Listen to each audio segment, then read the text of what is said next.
வணக்கம். செங்கம் விவேகானந்தர் பள்ளி வளாகத்தில் நலம் காக்கும் ஸ்டாலின் பல்நோக்கு உயரிய மருத்துவ முகாம். திருவண்ணாமலை மாவட்டம் செங்கம் விவேகானந்தா தனியார் பள்ளி மற்றும் அரசு கலை கல்லூரி வளாகத்தில் நலம் காக்கும் ஸ்டாலின் பல்நோக்கு உயரிய சிறப்பு மருத்துவ முகாம் மாவட்ட ஆட்சித்தலைவர் தர்பகராஜ் தலைமையில் நடந்தது. இதில் மேல்பள்ளிப்பட்டு வட்டார மருத்துவ அலுவலர் சிலம்பரசன் முன்னிலை வகித்தார்.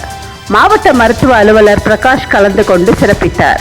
இம்முகாமில் கண், தொண்டை, கழுத்து, நரம்பு, எலும்பு, இதயம், நுரையீரல் உள்ளிட்ட 17 உறுப்புகளுக்கான நோய்களுக்கு 15 மருத்துவ முகாம் அரங்கம் அமைத்து பொதுமக்களுக்கு சிகிச்சை அளிக்கப்பட்டது. முன்னதாக செங்கம் சட்டமன்ற உறுப்பினர் மூப்பே கிரி கலந்து கொண்டு அனைவரையும் வாழ்த்தி பேசினார்.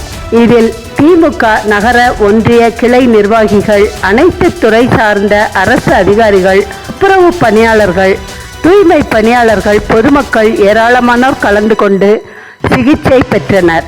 ஏழை கர்ப்பிணி பெண்களுக்கு பயனுள்ள பொருட்கள் அடங்கிய பெட்டகம் வழங்கப்பட்டது. கலாம் எக்ஸ்பிரஸ் செய்திகளுக்காக ஸ்டெல்லா.